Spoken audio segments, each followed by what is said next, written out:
Et c'est parti. Bonjour à toi Timothée et bonjour à tous ceux qui se sont connectés et nous ont rejoints pour ce webinaire. Je rappelle que nous sommes dans le cadre des semaines de l'évolution professionnelle, semaines qui ont commencé le lundi 10 octobre et qui se terminent déjà demain, ce vendredi 21 octobre. Donc, dans le cadre de ce webinaire aujourd'hui, nous tenterons de vous donner des outils pour pouvoir valoriser vos compétences et vos expériences et aussi surtout voir comment les exploiter et pourquoi il est important justement de pouvoir les identifier, les valoriser et les exploiter. Avant d'aller plus loin, nous rappelons quelques consignes qui vont favoriser notre échange, la qualité en tout cas de notre échange. Aujourd'hui, vous avez la possibilité de poser vos questions via l'onglet questions que vous voyez en bas à droite. Timothée se fera un réel plaisir de vous le rappeler. Alors, l'avantage, c'est que vous pouvez voter pour une question qui vous semble indispensable, pour laquelle vous souhaitez absolument une réponse. Et plus vous voterez pour la question, bien sûr, plus elle ira en haut du tas de questions et forcément, on se fera un plaisir de pouvoir y répondre. Maintenant, je rappelle, on revient toujours, nous sommes dans le cadre des semaines de l'évolution professionnelle. C'est un événement qui a été initié par des opérateurs du Conseil en évolution professionnelle. Parmi eux, nous trouvons l'APEC, le réseau EVA, le groupement Évolution que je représente aujourd'hui, la BGE Guyane, Antea RH Corse et Axis Martinique. Donc, ces opérateurs du Conseil en évolution professionnelle ont initié, organisé les semaines de l'évolution professionnelle, bien sûr, en association avec leurs partenaires régionaux et nationaux. Je rappelle que nous sommes sur un événement 100% digital, c'est un événement gratuit. Il est accessible à tous. Il reste encore des webinaires jusqu'à demain vendredi, donc n'hésitez pas à en parler autour de vous pour les thématiques que vous pourrez identifier, qui pourraient vous intéresser dans tout état de cause. Les webinaires thématiques, il y en a plus d'une centaine et le cœur de ces webinaires reste bien sûr l'évolution professionnelle. Avant d'aller plus loin, il serait peut-être intéressant de se présenter. Donc, je vais me présenter déjà, Darlène Désir, conseillère conseil en évolution professionnelle et j'interviens pour le groupement Évolution. Et je laisse Timothée, mon précieux collaborateur, se présenter. Bonjour à toutes et tous, je suis donc Timothée Potier, chargé de mission pour le groupement Évolution. Donc, je vais assister Darlène et lui relayer toutes vos questions si nous avons assez de temps. Je pourrai y répondre aussi directement par écrit. Je vais également vous répondre à quelques questions qui sont régulièrement posées. Donc, on ne pourra pas vous envoyer le PowerPoint et un replay sera disponible juste à la fin de ce webinaire si vous avez besoin de revisionner le PowerPoint. Voilà. Voilà, merci Timothée pour toutes ces précieuses informations. Donc, sans plus tarder, nous allons rentrer dans le vif du sujet. D'ores et déjà, par anticipation, je m'excuse.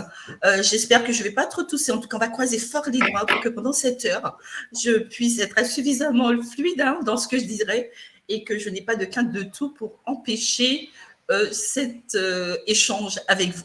Je valorise mon expérience, je valorise mes compétences. L'idée, là, pendant cette heure qui suit, c'est de pouvoir échanger et se dire, j'ai des compétences. Certaines personnes se posent encore la question. Donc, on verra effectivement si on va apporter des informations affirmatives ou pas. Et l'idée, si j'ai des compétences, pourquoi ne pas les transformer en diplôme? Pourquoi ne pas les exploiter ou tout simplement obtenir une certification? Dans tout état de cause, quand vous vous posez ce genre de questions, sachez que le conseil en évolution professionnelle est là pour pouvoir vous conseiller, vous accompagner et vous apporter les meilleures informations pour sécuriser justement ce parcours que vous aurez peut-être à initier. Je valorise mon expérience, je valorise mes compétences. Avant d'aller plus loin sur les dispositifs que l'on pourrait initier, mobiliser, savoir de quoi on parle quand on parle de compétences. En général, les compétences, et d'ailleurs André Chauvet le dit très clairement, c'est ce que je mets en œuvre au quotidien pour réussir une activité. On parle bien d'activité, qu'elle soit professionnelle, extra-professionnelle. Je mets en place un certain nombre d'atouts qui vont me permettre effectivement de pouvoir réaliser mon activité. Donc, quand on parle de compétences, on va parler de savoir. Le savoir, c'est une connaissance que j'ai. Souvent, cette connaissance, elle m'est apportée soit par un supérieur, soit par une formation ou encore mes études. La compétence, c'est aussi un savoir-faire. Autrement dit, j'ai un savoir, donc j'ai une connaissance, et je vais venir mettre cette connaissance en pratique. Donc forcément, ce savoir-faire sera inhérent à la connaissance que j'ai de ce que je suis en train de faire. Et puis aussi, bien sûr, il y a toujours un savoir-être. Donc, ce sont des qualités personnelles, des qualités professionnelles, des attitudes que je vais mettre en place, que je vais déployer pour pouvoir réaliser la mission pour laquelle j'ai été affectée. Donc, les compétences, savoir, savoir-faire et savoir-être, ils ne peuvent pas être dissociés parce que l'un va aller puiser dans l'autre pour pouvoir devenir efficace. Donc, cela peut être lié à un contexte professionnel ou cela peut être lié directement, quand on va parler de compétences, dans une idée de construction, puisque parfois, nous pouvons être formatés sur un métier, donc mobiliser que les mêmes compétences. Voilà, que les mêmes connaissances, que les mêmes savoir-être ou que les mêmes savoir-faire. Pour autant, parfois, il existe tout un tas de compétences inexploitées que l'on pourrait effectivement mobiliser dans le cadre d'une activité extra-professionnelle qui ne nécessite pas justement que l'on puisse être formaté à ne faire que les mêmes choses. Donc, c'est dans des idées de construction. Alors, puisqu'on sait maintenant de quoi est-ce que l'on parle quand on parle de compétences, il est important de savoir valoriser mes compétences, valoriser mon savoir-faire, valoriser mes connaissances, valoriser mon savoir-être. Aujourd'hui, se présenter à un métier n'est plus suffisant par un métier, autant pour moi. Se présenter par un métier n'est plus suffisant. Par exemple, j'arrive dans une entreprise et je dis que je suis assistante des ressources humaines. D'accord, certes. Mon interlocuteur, il va comprendre immédiatement que je gère au quotidien, on va dire, tous les aspects administratifs de la fonction personnelle. Mais au-delà de cette généralité métier qui est commune à toutes les assistantes RH, les compétences spécifiques que je pourrais valoriser, que je pourrais mettre en avant, seront directement liées à l'entreprise dans laquelle j'évolue, tout simplement. Par exemple, si cette assistante RH collabore dans une grande entreprise, donc une entreprise importante, forcément, ces missions auront tendance à plutôt être spécialisées dans un ou plusieurs des aspects de la fonction personnelle. Par exemple, elle sera spécialisée en formation, en recrutement, etc.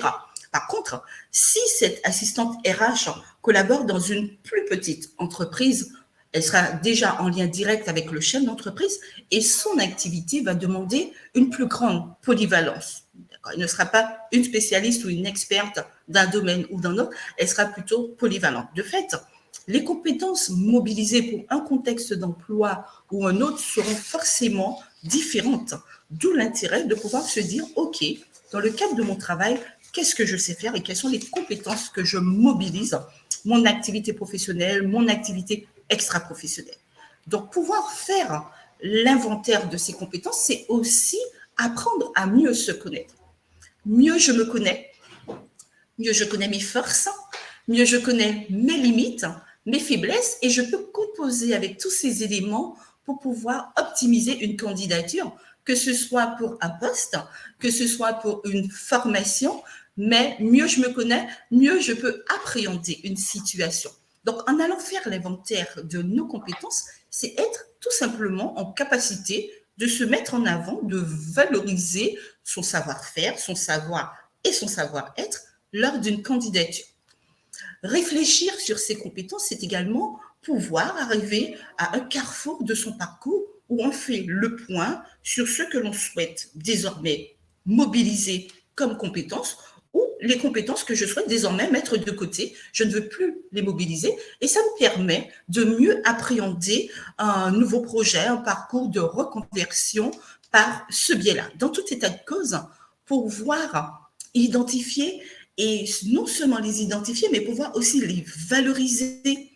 Il y a beaucoup de personnes qui vont se mettre à identifier leurs compétences et avoir un regard négatif dessus. Il est important de toujours valoriser ce que l'on fait parce que ça permet d'avoir déjà un regard plus positif sur soi-même, ses capacités et ses aptitudes.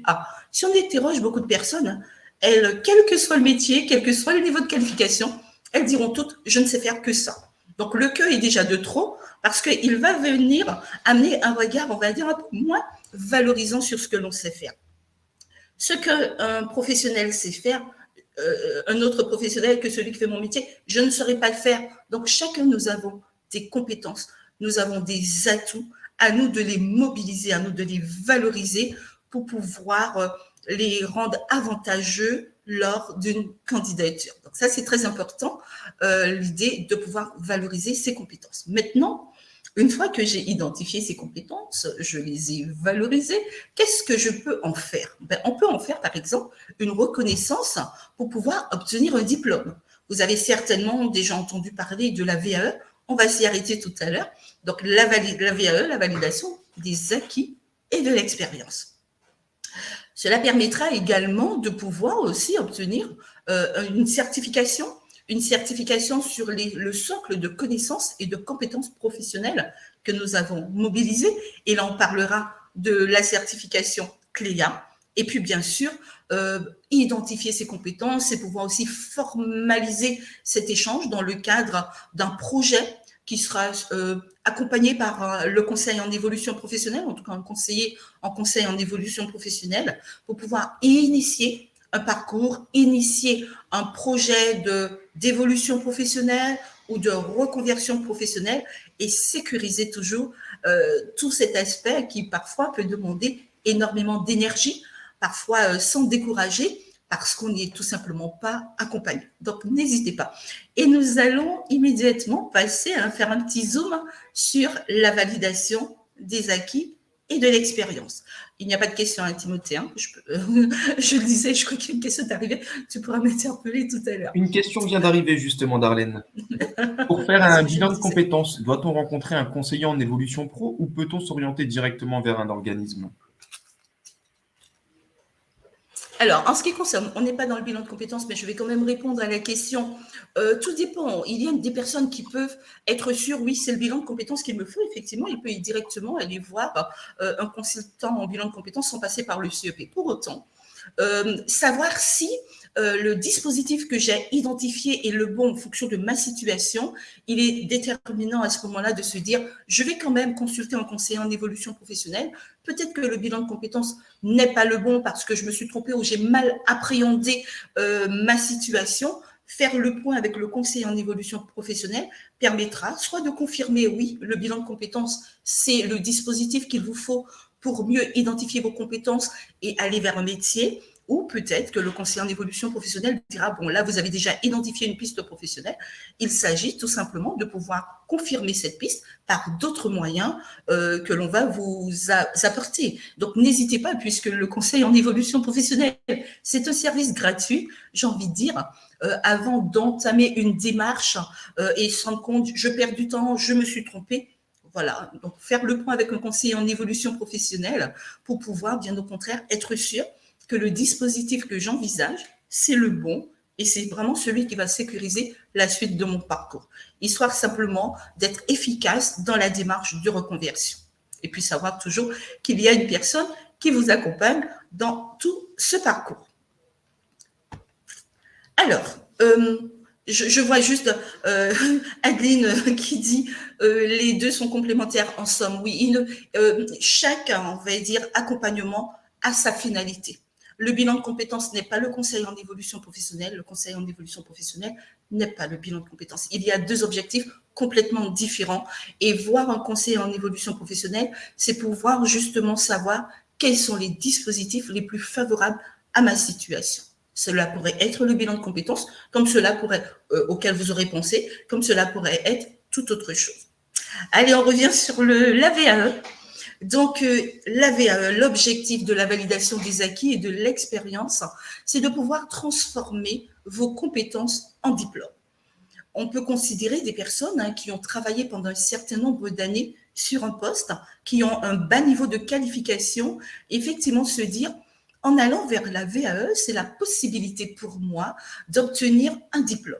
Cela peut être simplement pour une question de valorisation personnelle. Vraiment, c'est vraiment pour moi. J'ai envie d'avoir ce diplôme. Je fais ma VAE. Cela me permet d'avoir un niveau de qualification supérieur à celui que j'ai désormais. Donc, ça va faciliter la capacité de postuler à un autre emploi, à intégrer également une formation. Parfois, certains bénéficiaires me disent, moi, par exemple, prenons l'exemple d'une personne qui a un niveau bac ou BTS, qui fait de la RH, des ressources humaines, mais elle voudrait désormais changer de métier. Pour autant, on lui demande d'avoir un niveau de qualification 6, donc niveau licence, pour pouvoir intégrer la formation. Même si elle ne souhaite plus exercer son ancien métier, il n'en demeure pas moins que la VAE prendrait tout son sens, parce que l'objectif dans ce contexte-là, ce serait de lui dire, OK, je fais une VAE sur un niveau 6, donc licence assistante RH, ça me permet d'avoir le niveau de qualification dont j'ai besoin pour intégrer la formation. Donc, ce n'est pas parce que je fais une VAE sur un diplôme que cela suppose que l'objectif, c'est de continuer dans cette activité professionnelle. L'objectif, parfois, c'est atteindre un niveau de qualification pour pouvoir intégrer la formation sur le nouveau métier que j'envisage et qui, in fine, me demande un niveau de qualification que je n'ai pas aujourd'hui, mais que je peux avoir par le biais de la VAE. C'est aussi pouvoir passer un concours. Parfois, on a besoin effectivement d'un certain niveau de qualification sur certains concours. Et puis tout simplement, par, on va dire, satisfaction personnelle, faire reconnaître toutes ces années d'expérience que l'on a pu avoir. Donc, avoir une VAE, c'est pouvoir obtenir une certification qui est inscrite au RNCP. Le RNCP, le répertoire national des certifications professionnelles. Tout cela sont passés par la phase formation. Donc, la VAE permet d'obtenir des diplômes. Quand on parle de diplômes, on parle de ceux qui sont dispensés par le ministère de l'Éducation nationale, de la santé, de l'enseignement supérieur. Aussi obtenir des titres qui ont des équivalences aux diplômes en termes de niveau de qualification et qui sont dispensés par les chambres consulaires. Quand on parle de chambres consulaires, on voit les CCI, la chambre de commerce, les CMA, la chambre des métiers, les organismes de formation ou tout simplement le ministère du Travail et les CQP. Donc, ce sont les certificats de qualification professionnelle des branches professionnelles, tout simplement. Donc, la VAE, on va dire, a cette possibilité de pouvoir m'apporter un niveau d'études par le biais d'un diplôme. Donc, un autre chemin, on va dire, que celle de la formation pour pouvoir obtenir un diplôme. Donc, si je prends le chemin de la formation, j'aurai des enseignements théoriques tout le long de ma formation, des stages pratiques. À l'issue de ce parcours d'enseignement, ce parcours de stage pratique, un examen pour pouvoir prétendre à la certification. La deuxième voie, celle de la VAE, va s'appuyer sur mon expérience. Donc, à côté, forcément, la liste des compétences que j'aurais développées pour pouvoir ensuite me présenter à un jury qui va évaluer mes compétences. Donc, on rappelle savoir, savoir-faire, savoir-être pour pouvoir me délivrer une certification en lien justement avec cette expérience et ces compétences que j'ai acquises. Maintenant, la VAE pour qui ? Écoutez, la VAE, elle est à destination de toute personne, salariés, demandeurs d'emploi, indépendants, des personnes qui sont engagées dans la vie active et qui peuvent effectivement justifier d'une expérience ou de compétences acquises dans le cadre d'activités professionnelles, dans le cadre d'activités extra-professionnelles. Et là, il y a effectivement un pourcentage à valoriser, qui peut justifier d'au moins, alors en général, au moins 1 an d'expérience, soit 1607 heures. Après, il y a certains certificateurs qui vont demander un peu plus d'années d'expérience en fonction de la certification ciblée. Donc, l'expérience en France, à l'étranger, que ce soit en continu ou non, en lien direct dans tout état de cause avec la certification visée, histoire de ne pas perdre de temps, de ne pas, on va dire, présenter un dossier de recevabilité et le voir retoqué tout simplement parce que l'expérience, les compétences que j'ai développées ne sont pas du tout en lien avec la certification visée. En ce qui concerne, bien sûr, cette demande que l'on va faire de recevabilité, on va s'y arrêter tout à l'heure, il faudra justifier effectivement ce parcours au travers de bulletins de salaire, de certificats de travail, d'attestation. Si j'ai été bénévole dans une association et que j'ai développé, j'ai mobilisé des compétences qui pourraient concerner la certification visée, pourquoi pas. Et puis aussi des extraits CABIS, là pour les personnes, bien sûr, qui sont indépendantes. Et nous continuons. Quelles sont les démarches lorsque je vais initier un parcours VAE? Donc, identifier déjà une certification. Ça, c'est indispensable, ça, c'est important et nécessaire pour être sûr que je ne me trompe pas. Donc, vous pouvez être accompagné dans ce travail d'identification par des points relais conseil VAE, par un conseiller en évolution professionnelle, par un espace conseil VAE, pour pouvoir effectivement favoriser cette identification, être sûr que la certification sur laquelle je veux demander ma validation correspond bien aux tâches, aux missions que j'ai exploitées. Donc, dans ce travail d'identification, il faudra s'appuyer forcément sur le référentiel du diplôme. Maintenant, une fois la certification identifiée, vous pourrez à ce moment-là passer à une autre phase. C'est la phase 2, l'étape 2, qui concerne souvent ce qu'on appelle le livret 1. C'est simplement la demande de recevabilité qui sera faite auprès de l'organisme certificateur retenu. Donc, l'objectif, en fait, de cette étape, c'est de permettre au certificateur d'apprécier la recevabilité de ma candidature à la VAE. La durée, voilà, est-ce que je suis dans la durée exigée, minimale, la durée d'expérience, le lien qu'il y a entre l'activité exercée et la certification que je suis en train de cibler tout simplement.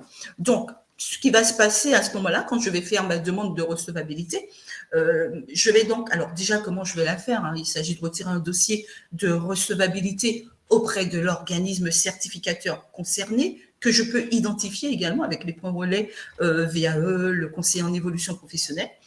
Vous remplissez effectivement cette demande, vous déposez cette demande dûment complétée avec, dans les délais impartis, il y a également des délais, et voilà, pour pouvoir effectivement constituer ce dossier. Vous appuyez sur le référentiel d'activité de la certification qui est souvent disponible auprès du certificateur.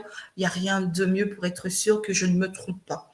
Ensuite, l'organisme certificateur va procéder à l'examen de mon dossier et il va prononcer une décision, soit une décision de recevabilité ou une décision de non-recevabilité. Et ce n'est seulement que lorsque je serai jugé recevable que je serai autorisé à poursuivre la procédure de VAE en faisant la demande de validation. Et cette demande de validation que l'on appelle souvent le livret 2, c'est à ce moment-là que je pourrai effectivement l'initier. Maintenant, c'est vrai qu'une fois déclaré recevable, je peux commencer cette demande. L'objectif même de cette demande, c'est de permettre au jury d'évaluer les compétences professionnelles, donc savoir, savoir-faire, savoir-être, que j'ai acquises, et tout cela toujours en comparaison au référentiel de la certification. Maintenant, pour ce travail, il peut être très utile de bénéficier d'un accompagnement. Maintenant, l'accompagnement, il est facultatif, certes, mais je le conseille vivement. D'ailleurs, pour certains certificateurs, il est rendu obligatoire. L'objectif de cet accompagnement sera de vous fournir, on va dire, une aide méthodologique. Une aide méthodologique pour pouvoir, bien sûr, constituer votre dossier de validation, faire la preuve concrète que vous avez acquis des compétences au cours de vos différentes activités.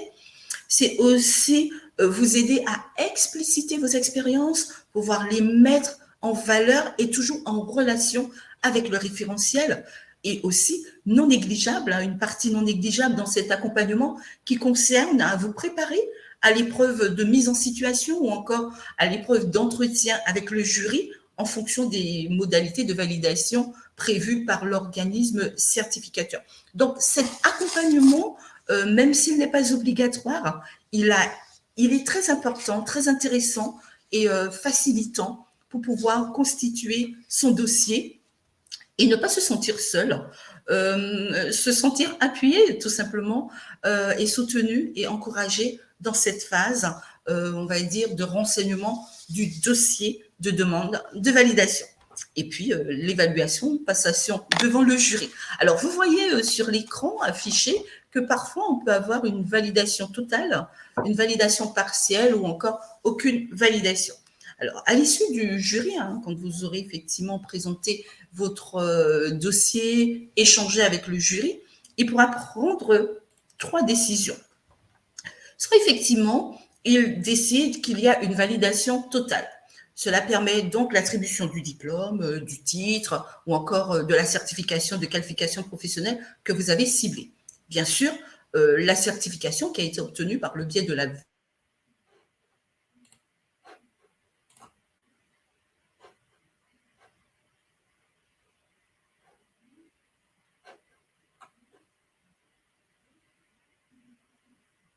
la validation partielle, on peut considérer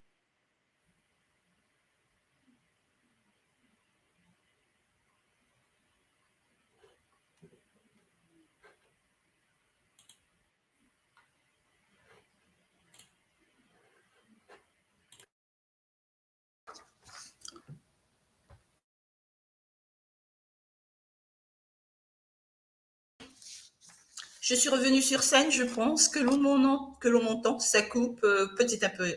D'accord. Donc Timothée l'a signalé. Est-ce que vous m'entendez? Je vais changer de... Oui, Darlene, c'est de nouveau rétabli. Il y a eu une petite coupure, mais c'est bon. D'accord. Merci alors. Super, merci. Je ne sais pas jusqu'où l'on m'a entendu. Je vais juste rappeler un petit peu la certification totale. Je disais que la validation totale, c'est la même que vous obtenez par les autres voies pour pouvoir obtenir un diplôme, donc une formation continue, une formation initiale ou un apprentissage. Alors, je remercie beaucoup ceux qui sont connectés parce qu'ils nous font immédiatement savoir ce qui va, ce qui ne va pas. Et de fait, on sait si on est revenu parmi eux. Merci en tout cas pour votre bienveillance. Ensuite, la validation partielle, effectivement, les membres du jury pourraient considérer que vos acquis ne correspondent pas entièrement aux compétences, aux aptitudes, aux connaissances qui sont exigées pour obtenir la certification visée.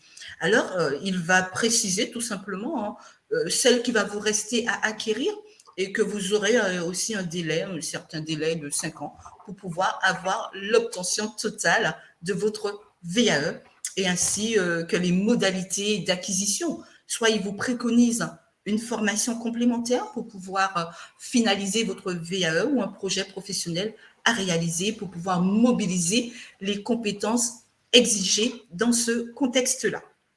Et puis, malheureusement, parfois, il peut y avoir un refus par rapport à la demande. Et souvent, s'il y a refus, c'est peut-être qu'il n'y a pas eu d'accompagnement pour que dès le départ, le point relais conseil VAE, le conseiller en évolution professionnelle puisse effectivement vous orienter, on va dire, vers la bonne certification et justement ne pas se trouver, après plusieurs mois où nous avons travaillé notre dossier, à se rendre compte que nous avons été refusés. D'accord? Voilà, donc, s'il n'y a pas de questions, je continue. Je t'en prie. J'ai quelques questions justement, Darlene. Alors, la première question, je fais une VAE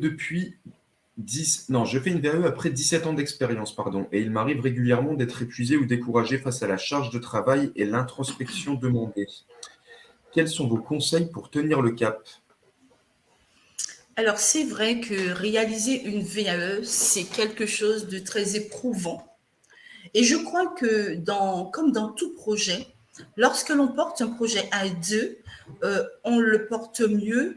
Et à un moment où on est, on va dire, épuisé, découragé, il y a toujours ce carburant qui vient à côté par le biais d'une personne qui vous accompagne dans ce travail-là. Réaliser une VAE seule peut être très éprouvant. se faire accompagner allège la charge, on va dire, mentale, la charge par rapport à mon argumentaire, ce que je mets dessus, parce que les conseils justement que je vais obtenir me permettront de faciliter l'argumentaire de mon dossier VAE et puis surtout se dire je travaille mais je suis sûre que la direction que j'ai empruntée est la bonne.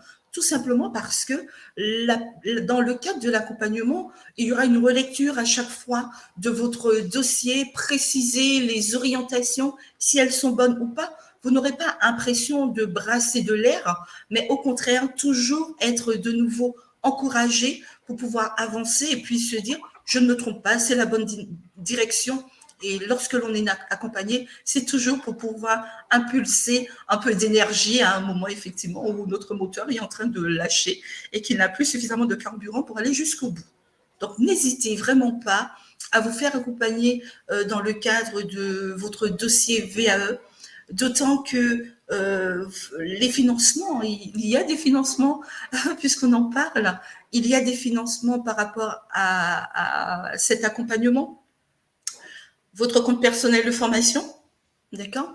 Vous pouvez l'utiliser, mobiliser vos droits de formation inscrits sur votre compte pour pouvoir financer votre formation. Mais si vous êtes salarié, par exemple, effectivement, votre employeur peut financer votre formation si vous êtes, on va dire, dans une démarche avec votre employeur, qu'il est au fait de votre projet. Vous pouvez le solliciter pour financer votre VAE. Si effectivement vous préférez initier une démarche confidentielle eu égard à votre employeur, vous pouvez bénéficier d'un forfait dans le financement de votre accompagnement. Ce forfait qui va impliquer la demande de recevabilité, l'accompagnement, la présentation à l'examen via les associations Transition Pro de votre région. C'est un forfait de 2 000 € qui permet effectivement de vous accompagner pendant toute cette période. Et pareil, le choix, que ce soit par le biais du CPF ou que ce soit par le biais des transitions pro, le choix de l'organisme accompagnateur dépendra de vous. Sachez que beaucoup d'organismes certificateurs sont également accompagnateurs. Donc, cela peut être d'autant plus pertinent de se faire accompagner par ce type de structure pour être sûr, voilà, ils sont certificateurs, ils sont accompagnateurs, donc forcément, immédiatement, ils sauront comment m'orienter et quoi mettre en avant pour que mon dossier ne soit pas irrecevable ou encore que ma validation ne soit pas totale en fin de parcours. Maintenant, pareil, je suis indépendant, les FAF, les fonds d'assurance formation, chaque indépendant a un FAF, un fonds d'assurance formation auquel il dépend selon son activité, que je sois artisan, en profession libérale, voilà, ou en profession commerciale. Nous avons les FAFCA, le FIFPL, l'AGFIS. En fonction de mon activité, j'ai un fonds d'assurance formation qui pourrait prendre en charge le financement de ma VAE. D'accord? Voilà. Mais vraiment, que ce soit dans le cadre d'une construction de projet, que ce soit dans le cadre d'une VAE, quel que soit ce que je vais initier, savoir qu'il y a une personne qui m'accompagne à cet effet, on va dire allège la charge mentale, morale, physique que je pourrais avoir. Donc, n'hésitez surtout pas à vous faire accompagner dans ce cadre-là, histoire d'arriver au bout de votre projet. Maintenant, alors comment s'organiser pour pouvoir réaliser une VAE, puisque quand j'entends ce que dit cette bénéficiaire, ça fait un moment qu'elle fait son dossier. Donc, comment m'organiser eu égard à mon travail, à ma vie de tous les jours. Donc, si vous réalisez par exemple une VAE en dehors de votre temps de travail, sachez que vous n'avez pas besoin d'en prévenir votre employeur. La démarche jusqu'au bout restera confidentielle. Si vous réalisez votre VAE sur votre temps de travail, dans ce contexte-là, vous devez obtenir l'accord de votre employeur en lui faisant une demande de congé VAE.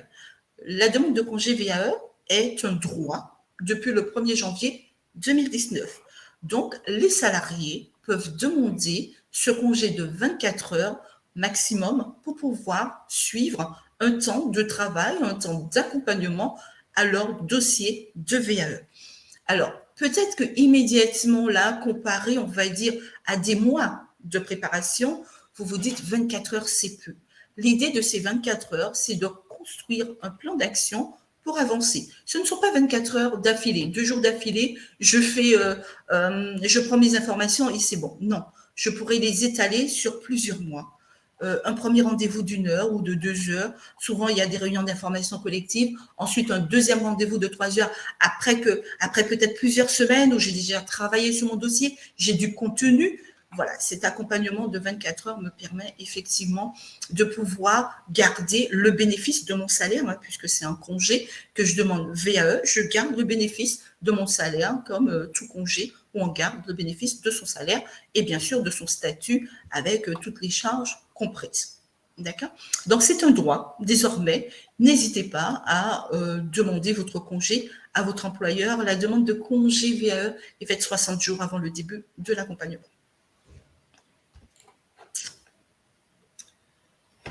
OK. Y a-t-il des questions sur le VAE ? Je t'écoute. Oui, j'ai 2 questions, Darlène. Alors déjà, combien de temps dure ce processus ? Combien de temps dure une démarche VAE, c'est ça ? J'imagine. Processus Oui. pour démarche VAE.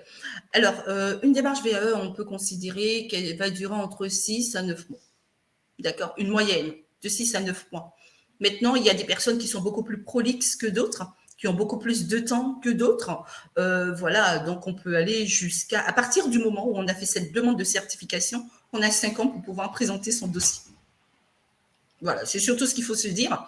Maintenant, oui, tout dépendra d'un individu à l'autre, mais globalement, les statistiques démontrent qu'on est dans un délai de 6 à 9 mois quand on met en place une démarche VAE. D'accord, merci. Alors, comment cela se passe-t-il pour les personnes en couveuse et donc accompagnées dans la création de leurs entreprises ? Voilà, donc pareil, hein, ces personnes, c'est souvent avec la structure déjà qui vous accompagne. Hein, souvent, ce type de structure peuvent accompagner votre FAF, va vous accompagner également dans le cadre de l'AVAE, mais souvent, ce sont les droits de formation sur le compte personnel de formation qui sont mobilisés, ou le FAF, le Fonds d'assurance formation dont vous dépendez, peut vous accompagner dans ce contexte-là également. Merci. Et le congé VAE est accessible pour les fonctionnaires ? Alors là, effectivement, nous intervenons pour les salariés sur un contrat de droit privé. Donc, le conseil en évolution, c'est vrai que je ne l'ai pas précisé au départ. Donc, je ne pourrais pas répondre à cette question si c'est un fonctionnaire qui pose la question, malheureusement. Je l'invite à se rapprocher de son... comment on les appelle déjà sur leur truc, de se rapprocher de, voilà, tout simplement. Elle peut poser la question, par contre, oui, je voulais lui donner le terme exact hein, de la structure qui s'occupe d'eux, mais voilà, qu'elle se rapproche de son employeur, ou en tout cas la RH de son entreprise, de sa structure. Et quid des CDI intérimaires ? Est-ce qu'eux aussi ils peuvent bénéficier J'imagine, oui, que du c'est la congé question. VAE? Si c'est un CDI intérimaire, oui, bien sûr. On est toujours sur les mêmes droits, les mêmes lois. Ça implique tout le monde. Les intérimaires, les intermittents du spectacle, s'ils sont sur cachet, etc. Oui. Et si on est en CDI intérimaire, oui, on est sur les mêmes droits. Reste un salarié. Question. Si l'on obtient une certification partielle, quels sont les moyens de financement de la formation complémentaire ? Alors, si on obtient une certification partielle et qu'il faille des blocs de compétences pour pouvoir continuer effectivement son parcours et obtenir la certification, on peut penser soit au CPF en fonction des blocs de compétences ou tout simplement au PTP, le projet de transition professionnelle. Et n'hésitez pas justement à vous connecter sur les webinaires, sur je veux financer ma formation, je veux me former. Vous avez tout plein de dispositifs qui sont présentés à cet effet. Mais immédiatement, cela pourrait être le CPF, donc hors temps de travail, ou le PTP, le projet de transition professionnelle. Je m'absente de mon poste de travail pour partir en formation. en faisant une demande d'autorisation d'absence à mon employeur dans les délais légaux. Merci. OK. Donc, s'il n'y a pas d'autres questions, nous allons aborder la dernière certification. Donc, un autre moyen, on va faire un petit zoom sur le certificat CLEA. Donc, je rappelle, le certificat CLEA, c'est la possibilité pour des personnes d'avoir la reconnaissance de 7 champs de compétences qui sont indispensables, on va dire, dans la plupart des situations professionnelles. Avoir cette certification, donc communiquer en français, calculer, raisonner, utiliser un ordinateur, apprendre à apprendre tout le long de la vie, travailler en autonomie, maîtriser les règles de base, hygiène, sécurité, etc., et travailler en équipe. Donc, cette certification, elle va être, on va dire, évaluée par un centre. N'hésitez pas, si vous souhaitez faire une certification CLEA, à vous connecter sur le site https://www.certificat-du6clea.fr/contact/ cet accompagnement va s'organiser autour d'un accompagnement d'évaluation sur plusieurs heures. Un premier entretien qui va évaluer. On n'est pas dans le cadre d'un examen, ce ne sont pas non plus des épreuves, mais plutôt des mises en situation. Ensuite, pendant 4 heures, vous allez être évalué. Alors, bien sûr, pas 4 heures d'affilée, 4 heures étalées sur plusieurs rendez-vous. Vous allez être évalué pour déterminer les points forts que vous avez, ce qui reste à améliorer. Ensuite, comment exploiter les résultats qui ont été obtenus et aussi vous aurez la restitution des résultats. Dans tout état de cause, sachez que vous pouvez être salarié, vous pouvez être demandeur d'emploi et parfois ressentir tout simplement le besoin de faire un état des lieux de vos connaissances de base, histoire d'avoir une impulsion pour aller de l'avant. La certification CLEA, c'est un certificat, on va dire, de compétences et de qualification professionnelle qui est reconnu par le monde professionnel, qui va permettre simplement d'attester de la maîtrise de ces 7 sortes de compétences dont j'ai parlé et de connaissances qui sont utiles pour la vie sociale, la vie civique, la vie culturelle d'une personne. Donc, les connaissances et les compétences qui sont liées à la certification CLEA constituent en fait une base certifiée, disons qu'on peut suivre des formations ou encore pour pouvoir continuer à apprendre tout le long de votre vie, tout simplement pour garantir votre employabilité et vous adapter tout simplement aux évolutions du monde du travail. Donc, ça peut être intéressant souvent pour une personne qui n'a pas de diplôme de pouvoir effectivement avoir cette certification CLEA. Il y a des questions, Timothée? Non? Oui, le droit au congé VAE, l'employeur a On revient là-dessus. Oui, c'est un droit. C'est comme si vous posiez vos congés payés et qu'il ne les accepte pas. C'est un droit. D'accord? Par contre, pareil, quand on va faire une demande de congé, il y a les délais. Si vous ne respectez pas les délais de 60 jours pour pouvoir faire cette demande, l'employeur peut refuser. Parce que là, c'est vous qui n'avez pas respecté légalement justement ce fameux droit. D'accord? Donc, toujours avertir l'employeur. Alors, dans le cadre de la certification CLEA, c'est permettre de valoriser vos acquis aussi.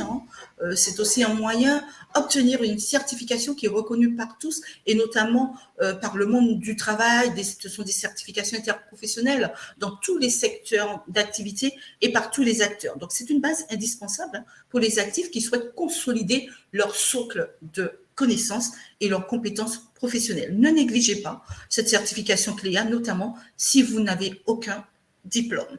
Et puis, ça reste aussi un moyen de s'évaluer professionnellement. On peut considérer une personne qui aurait peut-être un bac, mais ça fait 20 ans qu'elle n'a pas travaillé.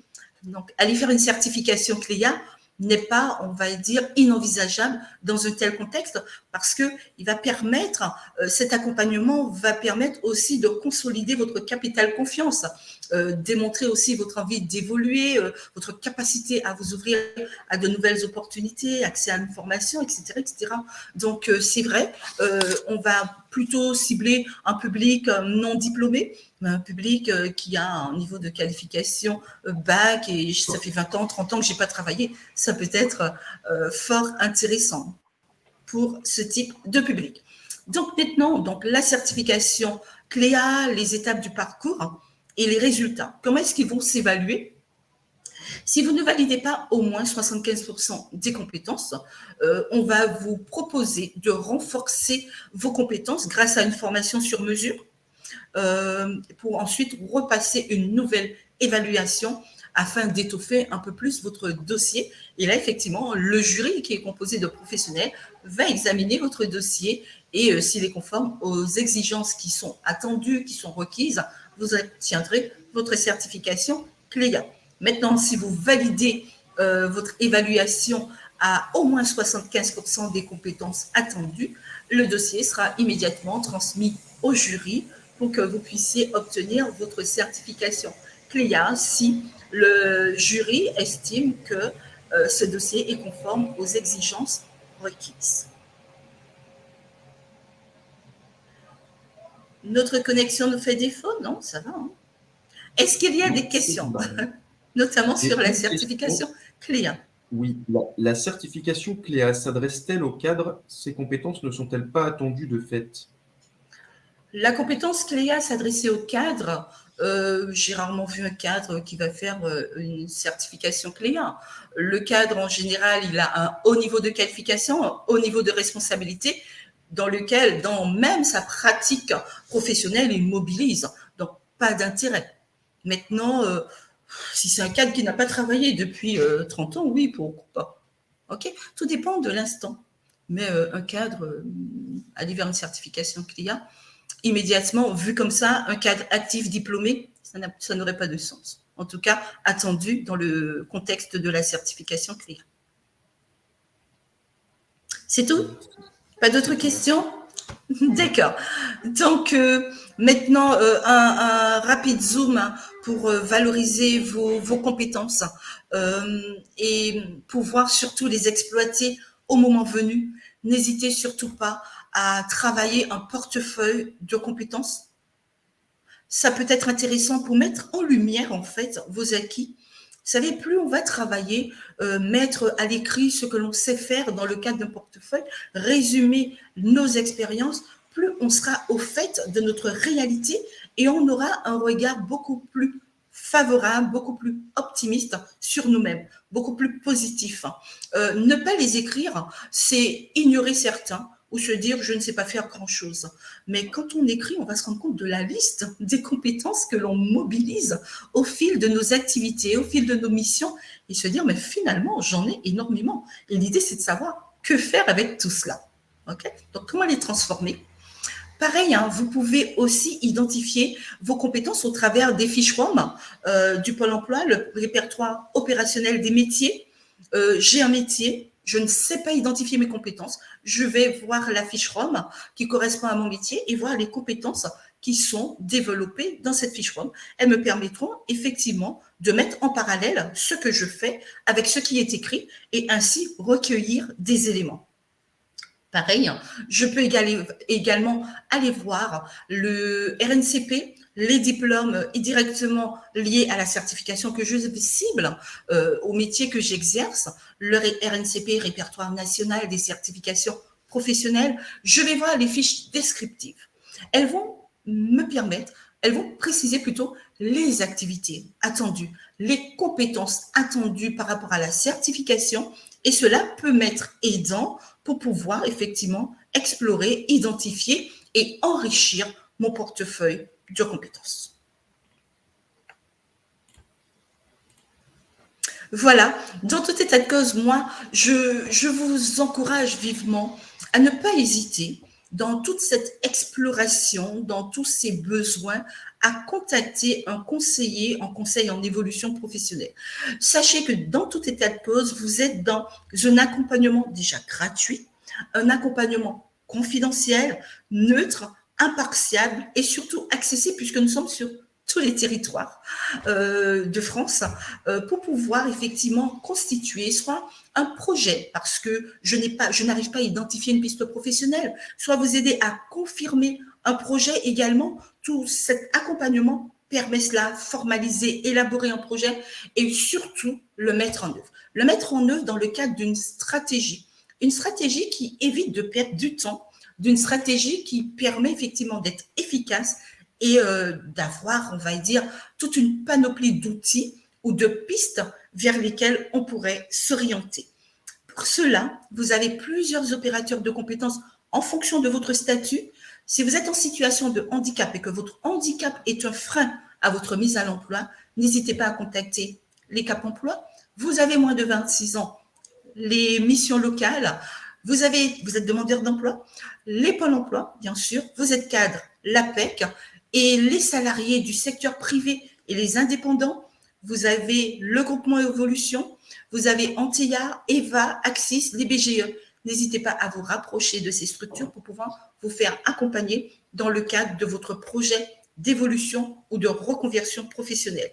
L'accompagnement CEP, avec un CEP, va permettre le développement des compétences, la reconversion, la transition professionnelle, la mobilité interne, en fait, identifier les dispositifs qui favoriseront en toute sécurité, en toute sérénité, un projet de reconversion, ne pas se sentir seul et surtout se dire, j'ai des informations fiables, je ne perds pas mon temps, je suis efficace et je vais droit au but, la reprise et se sentir soutenu, se sentir encouragé, se sentir entendu, écouté pour mieux construire la suite de son parcours. Donc, le conseil en évolution professionnelle se réalise en plusieurs étapes. Une première étape qui va promettre un état de lieu, de faire un état des lieux. Il s'agit du premier rendez-vous. Vous allez exprimer votre demande, vous allez exprimer votre besoin et vous aurez un premier niveau d'information pour pouvoir rentrer dans un plan d'action. Et l'accompagnement en tant que tel qui va permettre de mettre en œuvre justement ce plan d'action, accéder à toutes les informations indispensables à votre projet et puis bien sûr être accompagné dans cette mise en œuvre.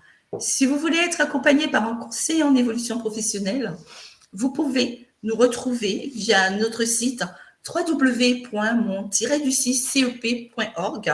N'hésitez pas, vous pourrez prendre rendez-vous en ligne tout simplement pour pouvoir être accompagné par un conseiller en évolution professionnelle. Timothée, il y a-t-il des questions? Il nous reste 9 minutes. Parfait. Oui, j'ai quelques questions pour toi, Darlène. Je t'en prie. Alors, première question, qui fait passer les certifications CLEA et quel financement? Alors, il y a plusieurs opérateurs par rapport à cela. Les certifications CLEA ont peut être financées par les Transition Pro, les associations Transition Pro. Donc, n'hésitez pas à vous rapprocher, pareil, d'un conseiller en évolution professionnelle qui vous orientera. Après, il y a plusieurs opérateurs qui feront passer cette certification, qui sont dédiés. Pareil, vous pourrez obtenir cette liste en fonction de la région dans laquelle vous êtes, en fonction de votre situation. Je suis demandeur d'emploi, je suis salarié. Tout cela va jouer par rapport où je suis indépendant, par rapport effectivement à l'opérateur qui va vous accompagner dans le cadre de l'évaluation CLEA et de l'accompagnement et du financement. Donc, ça reste très personnalisé. Merci. Alors, Darlène, pour un cadre expérimenté qui souhaite bifurquer vers une autre spécialité, que conseillez-vous pour valoriser les compétences et surtout apprendre la nouvelle spécialité recherchée, car le monde du travail reste très fermé sur les intitulés de diplômes? Ça dépend. Maintenant, quand il dit bifurquer vers une autre spécialité, est-ce que autre spécialité sous-entendu autre métier ou acquérir d'autres compétences? Maintenant, si effectivement, pareil, on peut exercer, on est cadre, on a exercé un métier pendant de nombreuses années, on arrive à un carrefour de son parcours où on a envie d'autre chose, soit évoluer pour accéder à plus de responsabilités ou travailler autrement, soit tout simplement se dire, je change de métier ou de profession, effectivement, il s'agira d'être accompagné pour identifier une nouvelle piste professionnelle, soit qui pourrait me permettre de mobiliser les compétences que j'ai aujourd'hui, donc faire du transfert de compétences, ou tout simplement identifier les compétences que je ne veux plus, et par ce biais, dans le cadre d'un accompagnement, identifier les compétences que j'ai, que je n'ai pas mobilisées, mais qui me permettraient d'aller vers un autre métier, ou tout simplement quelle formation vers laquelle je pourrais m'orienter pour acquérir tout simplement des compétences que je n'avais pas jusque-là, que ce soit en termes de connaissances, que ce soit en termes de savoir-faire ou même de savoir-être. Donc, oui, un cadre, il peut complètement soit mobiliser ses compétences pour les transférer vers un nouveau métier ou changer tout simplement par l'acquisition, donc par la formation, et ça sera dans le cadre d'un échange avec un conseiller en évolution professionnelle que l'on verra, que l'on entendra quelle est vraiment la demande précise de cette personne, quelle est sa situation, quel est son désir profond pour mieux l'accompagner, mieux l'orienter ou mieux identifier des compétences transférables ou transversales. Ou acquisition nouvelle de compétences, de nouvelles compétences. D'accord, merci. Et dans le Pareil, cadre... les conseillers peuvent aussi donner des outils qui vous aideront à effectivement, on va dire, identifier ses compétences au travers de questionnements, tout simplement, compétences acquises, compétences transversales pour une nouvelle mission, un nouveau métier. Ça va. J'ai terminé. Très bien, merci. Alors justement, Darlène, dans le cadre d'un CEP, y a-t-il des tests de personnalité ou des tests de compétences? Le CEP ne fait pas de test de personnalité. Après, je parle du CEP généralement. Voilà. Le CEP ne fait pas passer de test pour pouvoir identifier les compétences. Si effectivement il y a ce besoin, cela se fera dans le cadre d'un bilan de compétences. C'est tout pour les questions. Voilà. Donc, je remercie tous ceux qui ont été connectés durant cette heure que nous avons échangé. Merci pour votre écoute, pour vos interactions, pour vos questions. Je vous souhaite, alors surtout, n'hésitez pas à vous faire accompagner par un conseiller en évolution professionnelle. Je crois que ça peut être très pertinent pour pouvoir cibler les bons dispositifs, le meilleur accompagnement pour surtout aller de manière rassurée et sereine vers votre projet d'évolution, votre projet de reconversion. Merci beaucoup à tous et plein d'épanouissement dans votre projet professionnel. Merci à toi, Timothée, pour ta précieuse collaboration une fois de plus.